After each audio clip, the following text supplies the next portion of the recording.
Michael, I know as those winds pick up as we head into the weekend, you're keeping a close eye on that. Yeah, the fire risk tomorrow is going to be a concern for us. We'll have very dry conditions along with some gusty winds and warm temperatures. And those winds probably will gust in that 25 to 35 mile per hour range, starting out of the south and west and becoming westerly. But notice the humidity value at peak warmth tomorrow afternoon could be down to about 10 to 15%.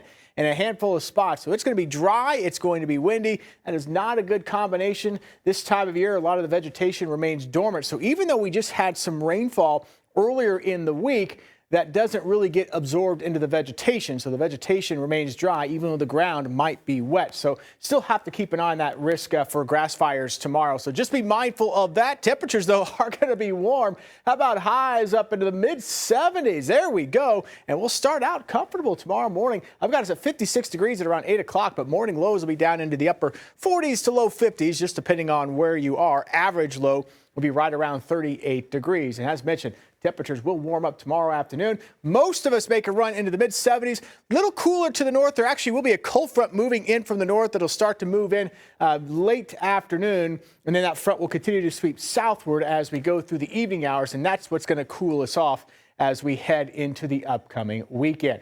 Right now, things are looking good here from Brookside. Starting to see some of the downtown buildings with their lights on as we lose some of the light. Steady flow of high-level cirrus clouds overhead at the moment, and our temperature currently at 57 degrees after an afternoon high of around 61. Did start out with a light freeze this morning. That morning low got down to 31 degrees. You can see all the high-level clouds that are filtering through, and I mentioned this earlier. Again, lots of moisture in the upper levels of the atmosphere.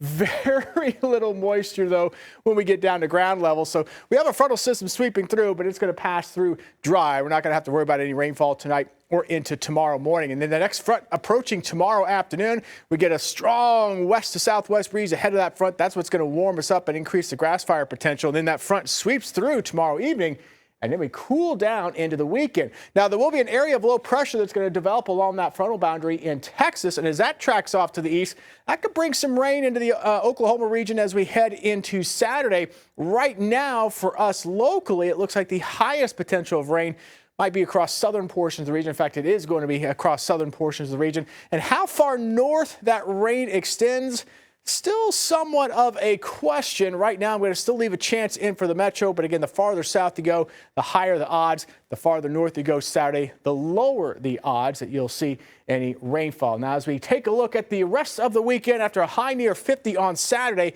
got us up to about 63 on Sunday for the high. So Sunday looks nice, a little chilly in the morning hours, and then the warm up into early next week, highs well into the 70s with a steady breeze. May have to watch that grass fire potential as well. We'll have a chance of storms with the storm system moving in on Wednesday, and we'll break down a chance as well going into Friday and that 10-day forecast coming up. Michael.